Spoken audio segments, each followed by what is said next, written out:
Welcome back to our special edition of World Insight from Kuala Lumpur. I'm Tian. China and Malaysia have long shared strong economic ties. Trade, transportation, infrastructure are all parts of this big story. Over the decade, Malaysia has been a key partner with China with the Belt and Road Initiative. Its East Coast Rail Link is a flagship BRI project that has been having the potential of not only serving Malaysia, but also an important connector to link the region ever closer together. What a beautiful view you have. Yes, in fact from here, this is the center of our rail system. So from here, the line, this rail line, will connect the entire peninsula to the north and to the south. So you can check the work here. Yes. And of course, this is a very interesting spot because on top of the railway track, there is another track. This is our internal LRT line in Kuala Lumpur. This is our urban metro. So this, of course, is a very busy line as well for our LRT, for our urban metro. Okay, this is a beautiful train. Well, this is electric multiple unit, or they call EMU. Okay. This particular train is the model of our ETS. The ETS is our interstate train in Peninsular Malaysia. So this train is made by CRRC Juzhou. So CRRC Juzhou has a factory of assembly plant in Malaysia. Oh, they do? Yes, in Batu Gajah in Perak. So most of our trains right now, we bought from CRRC, of course through tender, and they're very competitive. Most of the tender they won. And for this particular unit, it's for a very popular service called ETS. Right. And it has gone into the third generation right now. Before this, it connects between Kuala Lumpur and the north to Ipoh and to Penang in Butterworth, and all the way to the Malaysia-Thai border in Padang Besar. But we are purchasing more trains right now because we are starting a new service from Kuala Lumpur to the south, to Johor Bahru. I'm sure you have been on this kind of train many times. Yes, I have been. What is it like? Is it good to ride? Yeah, it's very good to ride, and this is one of our most popular service right now, and a very reliable service, and that's why we are purchasing more rolling stocks. And we have added another 12 sets of these trains, and we are looking for even more. So the collaboration between Malaysia and CRRC will, of course, going for long term, and we hope that we can have more trains. In fact, this model is only 3 cars, but it's actually, in fact, it was a 6-car set. So you have 6 of these cars. So this one is considered one car. So 2 car, 3 cars. This is a 3-car set. Right. But the actual one is a 6-car set. Wow. So out of the 6-car set, one of the set, what we have is a business class. So it's actually internally, it is almost like the HSR in China, the high-speed rail in China, where you have business class and the normal class. So for business class, it's actually very comfortable. You are taking a plane, you are taking an aircraft. So this is a very highly popular service in Malaysia right now. I can see you love your work. Well, of course, I have to be passionate about it. Yeah. And of course, I have to do marketing sometimes. Yeah. Great work. So, for my first stop in Malaysia, I paid a visit to the office of Malaysian Minister of Transport, Anthony Loke Siew Fook. He gave me abundant, fresh information about the rail link and the significance of infrastructure cooperation between China and Malaysia. Chinese President Xi Jinping is to visit Malaysia. This is going to be an important visit, and according to the official information, it's going to take a few days. So it shows the significance of this visit. As the Minister of Transportation, how do you interpret this visit itself, and also the significance of relations now between China and Malaysia? Well, I think this is one of the most important visits for Malaysia this year by President Xi Jinping. Of course, this year Malaysia is the chair of ASEAN. We are hosting many high-level meetings. In fact, next month, the ASEAN Summit will take place in Kuala Lumpur. And immediately after the ASEAN Summit, it will be a special meeting of ASEAN plus Gulf country, GCC, and China. So this will be another highlight of our foreign relations this year. But of course, the visit by President Xi before the ASEAN summit is very significant, especially after what happened in the past 1 or 2 weeks. I think this visit will be more significant. And of course, Malaysians and I'm sure the rest of the world have very high anticipation of what this visit will mean, not only to Malaysia, but to ASEAN and to the rest of the world. Of course, everyone is looking forward to the message of President Xi that will be spoken in Malaysia. So, of course, we hope that China will remain an open trading economy. China will remain a trusted partner of the world. China will remain committed to the rule-based system of global trade. You probably have heard, right before President Xi made the trip to Southeast Asia, there was an important working meeting in China focusing on China's relations with neighboring countries, in which Chinese President Xi Jinping talked about a community of shared future with neighboring countries. How do you see now, with the increasingly changing picture of the international backdrop, the neighborly relations between China and countries like Malaysia could play its role? If you just look at the numbers, 1.4 billion people in China, plus 680 million in ASEAN.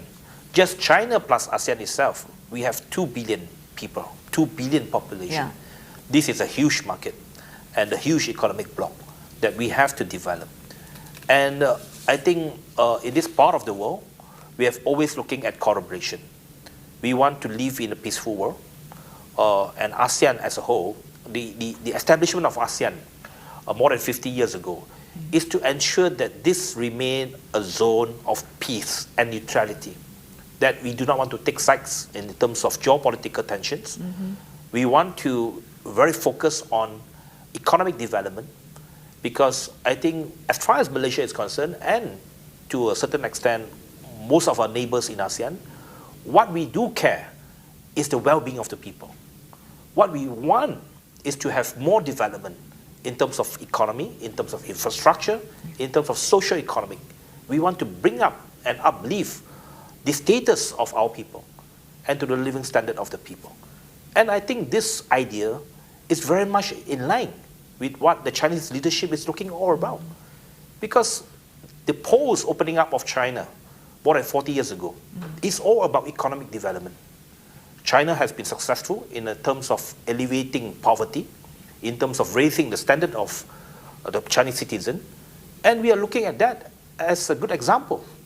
So if we can have close collaboration and cooperation with China, and with the very positive signal by President Xi Jinping talking about neighboring countries, talking about cooperation, we are looking at a better future together. I understand the East Coast Rail Link is such a signature of both Malaysia and for ASEAN as well. Tell us more about how confident are you to wrap up the current stage and move on to the next, given the current circumstances? Well, the construction of the East Coast Rail Link is going very well. It's progressing smoothly. The project is undertaken by the Chinese government under the Belt and Road Initiative. So in terms of construction, we are very confident that it can be completed on time, and it will be starting operational by 2027 in January for the first phase. So as far as we are concerned, nothing will hold back in terms of operation. The project will definitely be completed, and we have to start operating it. Of course, this is a long-term project. We are not looking at a short-term disruption or short-term problems. We have to look at the longer term. And with this project, it is a huge infrastructure project for Malaysia. Of course, it comes it's with... the largest in ASEAN countries. Yes, it's largest as far as our current development project is concerned. So it's more than 50 billion ringgit in terms of our investment. Of course, that is with the help of the Chinese government. It will be a long-term loan for us to repay in terms of the project. But of course, what we are looking at is how to utilize this project to transform our economy, especially at the East Coast region. And as you said earlier, you're not concerned about the investment into this mega project. Firstly, this project is already planned and already locked. So this is a long-term commitment. I mean, we have an agreement with China to undertake the East Coast Rail Link project. So I do not foresee any problem of disruption due to the current turbulent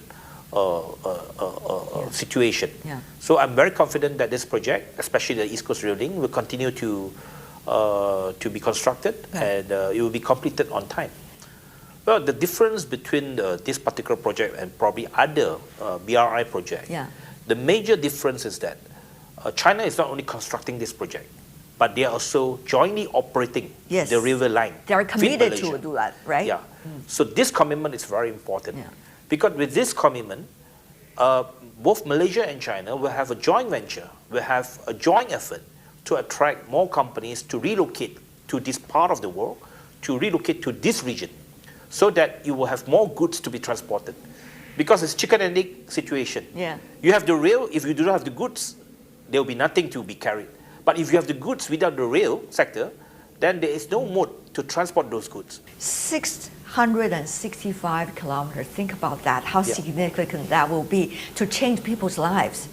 Tourism, mom and pop shops along the road, right? And not to mention the industrial parks already under plan. Well, of course, it travels across many regions of the country, many states, from the west coast to the east coast. In particularly, it will connect two major ports in Malaysia, from the Straits of Malacca towards South China Sea, from Port Klang to Kuantan Port. So what we are looking at this project, not just in terms of the economic spillover, but the strategic interests of Malaysia and ASEAN going into future. What we are looking at is to enhance connectivity between sea and road, sea and land.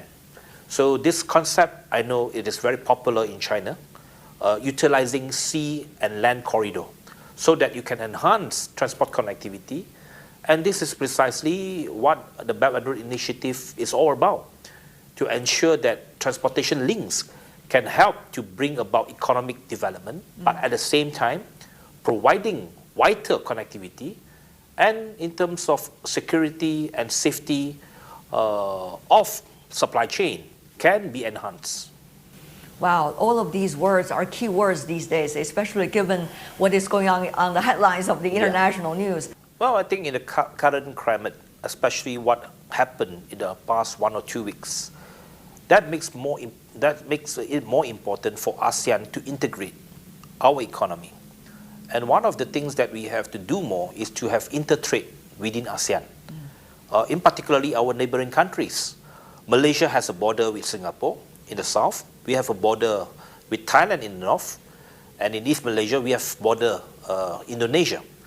As far as Peninsular Malaysia is concerned, we are very vital in terms of geographical location. We connect Singapore to Thailand. And once we cross over to Thailand, it connects to the entire larger ASEAN continent. From Thailand, you can go to Laos, you can go to Myanmar, you can go to Cambodia, you can go to Vietnam, China, and Eurasia. So that is actually a very, very important link. So from Malaysia, from Peninsular Malaysia, which is of course in the middle of the Straits of Malacca, we can connect all the way to China through land, through rail. So rail connectivity is a major boost and a major connectivity going forward.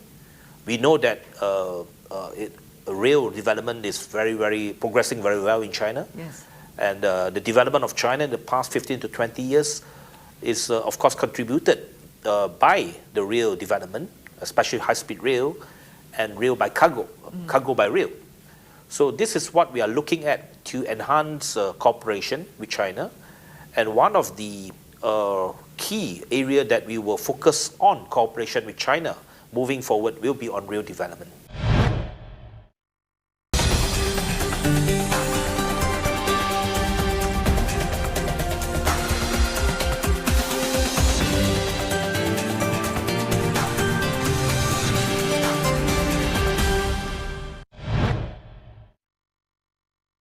I understand from your colleagues, Mr. Minister, that you are on the ground several weeks, after once several weeks, just to check what is going on, to make sure all the projects along the way are completed on time and they are linked together to benefit the real people to travel.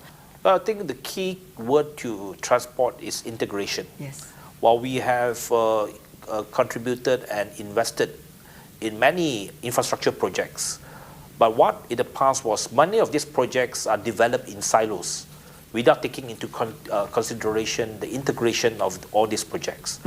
So what I place more importance and more emphasis will be on integration, so that each project must be connected to each other, so that we do not look at projects from a silo perspective.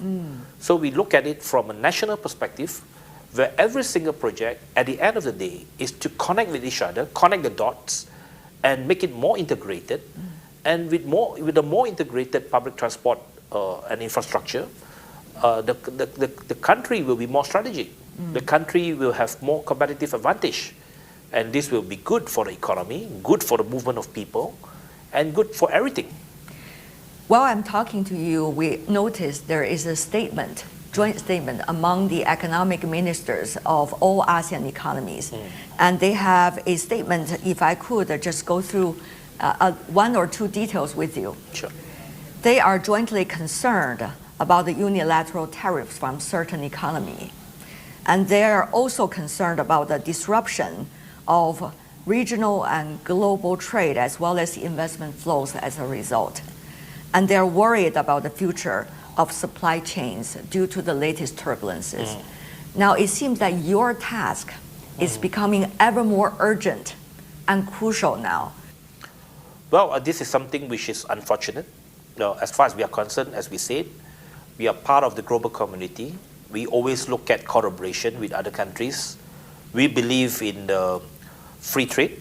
We believe that free trade can help prosper different countries in the world.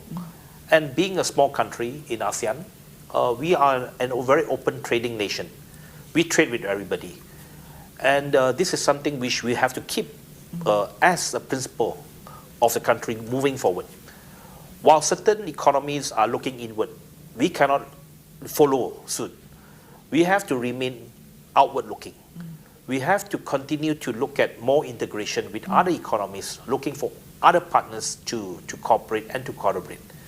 And within ASEAN, as I mentioned earlier, we have to look at more intertrade within ASEAN. ASEAN has a population about 680 million, almost 700 million population. Half of it are below 30 years old. So this economic bloc must be developed together. And ASEAN immediate neighbor is China, with 1.3 billion people, or 1.4 billion people in China, plus 680 million. We have almost 2 billion people in this part of the world. So if we can integrate this economy more, this will be an important market. This will be a big market among ourselves. So I think one of the things that we have to look at is more intertrade within ASEAN and ASEAN with China. Plus that we have to look at more connectivity. As I said, supply chain, of course, is important, that we can look at how to make sure that our trade and our supply chain can be better interlinked within the continent, within the region. And one of the key things is that transport infrastructure. Besides developing our ports and airports, we have to look at rail development. As I mentioned earlier, if we can connect all our railway track together within ASEAN continents, that would be amazing. That will be helping to cut down costs, helping to cut down time of travel, and more importantly, it is part of our decarbonization agenda. Port connection is another thing of cooperation between China and Malaysia. How do you see it is going to graduate to its next stage of cooperation? Well, I think firstly, Malaysia and China, we do have a port alliance. Yes. So we have a good cooperation as far as our ports between the two countries. But definitely we are looking at more integration. And as far as Malaysian ports is concerned, we are all privatized ports. Most of our port operators are held by the private companies, with, of course, very strong participation from the government through concession by the government. And we look at, of course, more collaboration with the world in terms of operations, in terms of port of calls, in terms of getting more shipping lines to call our ports. So with China, definitely we look at technological exchanges, especially in terms of linkages of ports. So we have direct calls between Malaysian ports and ports in China very frequently. And of course, there is another port which is probably we have a closer relationship with China in Kuantan, because the Kuantan port is partly managed by Beibu One port, the Beibu port from Guangxi. We see there are increasing interactions between China and Malaysia. How will this, to you, just as the East Coast Rail Link is, set an example and serve as a catalyst of how better neighbor countries can work with one another despite the turbulences today? Well, I think diplomatic relationship and people-to-people relationship and country-to-country relationship is about long-term. We cannot just look at short-term projects or short-term gain from each other. What we hope is a long-term relationship, because a long-term relationship and we keep to the trust of the relationship, it will go generation after generations and it will prosper our next generation. So what we look at from ECRL is a long-term project. It's a long-term relationship. It's not just about building railway track, but it's building a long-term relationship between Malaysia and trust. China, and building trust. That's Building very important. businesses, Yeah. building the prosperity. So I think the values that we share, or what we can call this as an Asian values, is about trust. It's about building confidence in each other. We are not just looking at immediate gain. I mean, as far as good neighbors is concerned, sometimes you will gain a little bit more, sometimes you gain a little bit more. So we do not look at a zero-sum game. We do not look at killing each other. We do not look at making each other as an enemy, but as good neighbors, as friends, and as part of our family. And I think it's very important in this current climate that we have to create more positive vibes in the world. There's too much negativity right now. I think it's important that China plays that leadership role, and I'm sure that ASEAN will give our fullest cooperation and fullest trust in terms of building this relationship moving forward. Mr. Minister, after talking to you for almost 20 minutes, I really want to ask you this question. As the Minister of Transportation, who is key for the country's infrastructure, how resilient and stable you need to remain to be in order to encourage your team to work on projects that's really about the future of this country and even beyond? Well, as far as we are concerned, we have gone through many challenges as a country, and we look back at the history. Malaysia is a relatively very young country. We gained our independence in 1957, but as someone not that old, I learned from history, from textbook. I mean, we know that we have gone through many challenges before, in the 70s, in the 80s, and as far as I'm concerned, my immediate thought is what happened in 1997 during the Asian economic crisis. But as a whole, we weathered the crisis as a country. What lesson we learned is that, firstly, we must always remember, we must stay united and resilient as a country. Whatever challenges will be overcome if we keep the cohesion of the society together. And as far as infrastructure is concerned, it is long-term. We cannot just stop developing the country or stop building infrastructure for the country just because of some short-term shocks. So infrastructure is for the key development of the country for long-term. So as far as I'm concerned, our work remains. Come what may, we have to keep building, keep developing, and to ensure that our projects can be completed on time. Mr. Minister, what a pleasure. Thank you so much. Thank you so much. Thank you.